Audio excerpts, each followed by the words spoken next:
Assalamualaikum warahmatullahi wabarakatuh.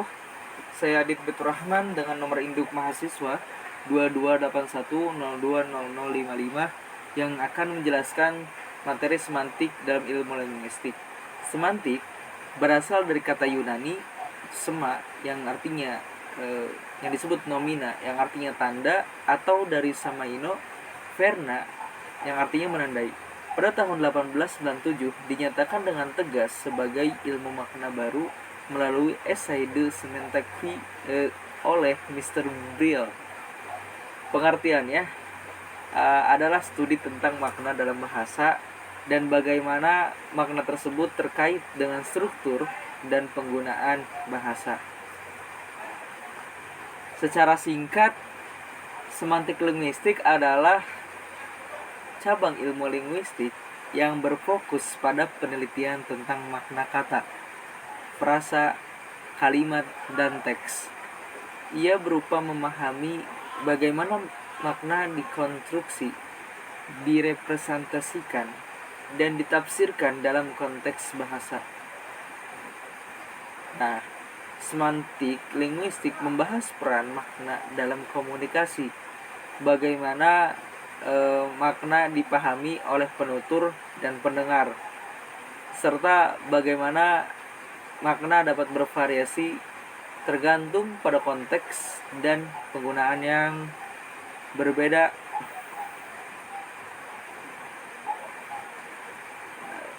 Studi semantik linguistik melibatkan analisis makna denotatif literal dan konotatif asosiatif, serta hubungan makna antara kata-kata dalam suatu sistem bahasa. Ia juga memperhatikan aspek semantik seperti sinonimi, antonimi, polisemi, hiponimi, dan hubungan makna lainnya. Semantik linguistik memainkan peran penting dalam memahami struktur bahasa dan komunikasi manusia secara lebih luas. Nah, dalam linguistik semantik terdapat beberapa jenis makna yang menjadi fokus penelitian. Berikut ini adalah beberapa jenis makna yang umum dibahas dalam linguistik. Itu diantaranya, yang pertama adalah ada makna leksikal. Makna leksikal ini adalah makna yang terkait dengan kata secara individu. Makna leksikal mengacu pada arti inti atau esensial dari sebuah kata. Misalnya, makna leksikal kata kucing adalah hewan berkaki 4, berbulu, dan memiliki ciri khas seperti cakar dan cambang. Itu adalah salah satu contohnya dari makna leksikal. Yang kedua, ada makna gramatikal. Makna gramatikal ini adalah makna yang terkait dengan hubungan antara kata dalam sebuah kalimat. Makna gramatikal berkaitan dengan fungsi dan peran kata dalam menyusun struktur kalimat. Misalnya, kata kerja melompat memiliki makna gramatikal sebagai tindakan yang dilakukan oleh subjek dalam kalimat. Kemudian selanjutnya itu ada makna referensial. Nah, referensial ini adalah makna yang berkaitan dengan hubungan antara kata atau frasa dengan objek yang mereka referensikan. Makna referensial melibatkan pengertian objek dunia nyata yang dipresentasikan oleh kata tersebut. Misalnya, dalam kalimat Ani membeli buku, kata buku ini merujuk pada objek konkret yang dapat dilihat dan disentuh dan bisa dikatakan nyata. Kemudian ada makna denotatif. Makna denotatif ini adalah makna dasar atau literal dari sebuah kata atau frasa. Makna denotatif berkaitan dengan referensi langsung ke objek atau konsep dalam dunia nyata. Misalnya makna denotatif kata meja. Meja ini adalah kan termasuk perabotan yang digunakan untuk menaruh atau menopang barang di atasnya. Kemudian ada makna konotatif. Nah, makna konotatif ini adalah makna yang merujuk pada asosiasi, perasaan, atau nilai-nilai yang terkait dengan kata atau frasa tersebut.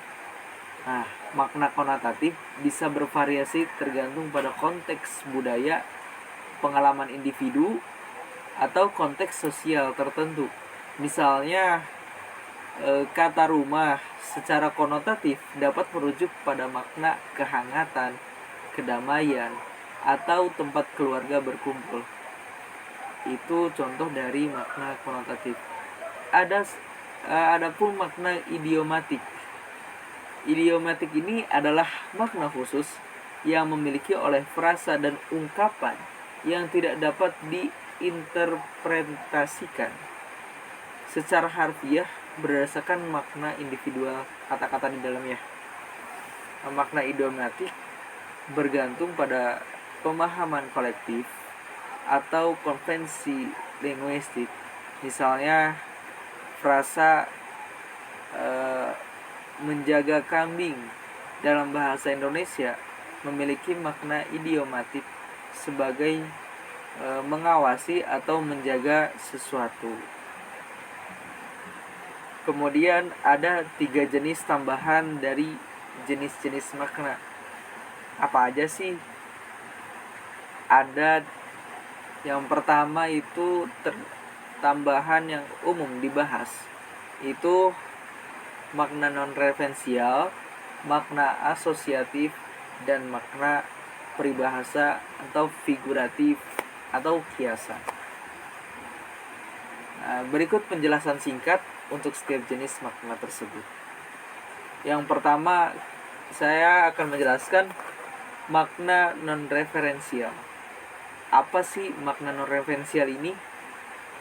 Makna ini adalah jenis makna yang tidak memiliki kaitan langsung dengan referensi dunia nyata. Nah, makna non-referensial terkait dengan makna yang lebih abstrak, konseptual, atau bahkan metaforis. Misalnya dalam ungkapan kebebasan adalah hak setiap individu. Makna non-referensial kata kebebasan adalah konsep abstrak tentang kebebasan individu, bukan merujuk pada objek konkret. Kemudian ada makna asosiatif. Makna asosiatif ini adalah jenis makna yang muncul melalui hubungan atau asosiasi yang terbentuk antara kata atau frasa dengan konsep atau pengalaman lainnya. Makna asosiatif ini berkaitan dengan asosiasi emosional, sosial, budaya, atau linguistik yang terkait dengan kata atau frasa tersebut. Misalnya, kata hujan dapat memiliki makna asosiatif seperti kesegaran, kesedihan, atau kesegaran alam. Kemudian ada yang terakhir, yang ketiga ini ada makna peribahasa atau figuratif atau kiasan. Ini adalah jenis makna yang melibatkan penggunaan bahasa secara tidak harfiah atau kiasan. Makna peribahasa atau figuratif atau kiasan dapat ditemukan dalam ungkapan atau peribahasa yang memiliki makna khusus yang tidak dapat diinterpretasikan secara harfiah berdasarkan makna individual kata-kata di dalamnya. Misalnya peribahasa air susu dibalas air tuba. Pada kalimat ini memiliki makna figuratif yang menggambarkan balasan yang tidak sepadan atau tidak setimpal. Selanjutnya ada relasi makna. Relasi makna adalah hubungan antara unit-unit linguistik yang mempengaruhi atau saling berinteraksi dalam memberikan makna pada kalimat atau juga teks secara keseluruhan dalam ilmu semantik linguistik. terdapat 4 jenis prinsip relasi makna yang umum dibahas, yaitu yang pertama prinsip kontiguitas, yang kedua prinsip komplementasi, yang ketiga prinsip overlapping, yang keempat prinsip inklusi. Dan saya akan menjelaskan dari masing-masing prinsip tersebut. Yang pertama prinsip kontiguitas, yaitu prinsip yang menjelaskan bahwa beberapa kata dapat memiliki makna yang sama atau mirip. Ya, prinsip ini dapat menimbulkan adanya relasi makna yang disebut sinonimi. Yang kedua, prinsip komplementasi, yaitu prinsip yang menjelaskan bahwa makna kata yang satu berlawanan dengan makna kata yang lain. Prinsip ini dapat menimbulkan adanya relasi makna yang disebut antonimi. Yang ketiga ada prinsip overlapping, yaitu prinsip yang menjelaskan bahwa satu kata memiliki makna yang berbeda atau kata-kata yang sama bunyinya tapi mengandung makna yang berbeda. Nah, prinsip ini dapat menimbulkan adanya relasi makna yang disebut homonimi dan polisemi. Yang keempat adalah prinsip inklusi, yaitu prinsip yang menjelaskan bahwa makna satu kata mencakup beberapa makna kata lain. Prinsip ini dapat menimbulkan adanya relasi makna yang disebut hiponimi. Adapun saya akan menjelaskan apa sih sinonimi, hiponimi, dan teman-temannya. Sinonimi adalah merujuk pada kata-kata yang memiliki makna yang serupa atau mirip satu sama lain. Kata-kata sinonim ini memiliki arti yang saling mendekati atau bisa saling menggantikan dalam konteks tertentu. Misalnya besar dan besar adalah sinonim karena keduanya menggambarkan sesuatu yang memiliki ukuran yang lebih besar dari biasanya. Ada polisemi, ya. Polisemi ini adalah terjadi ketika sebuah kata memiliki beberapa makna yang berbeda, tetapi ada tapinya.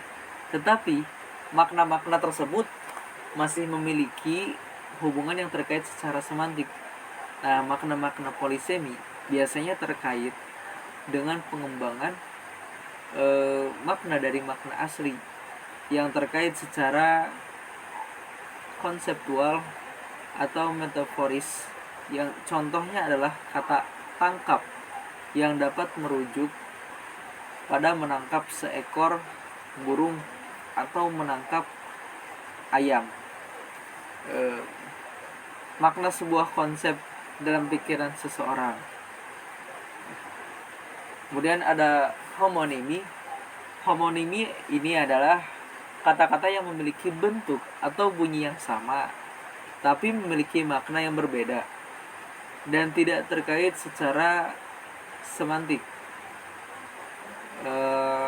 Himonimi mungkin memiliki asal-usul yang berbeda atau berasal dari bahasa yang berbeda sehingga memiliki makna yang tidak berkaitan.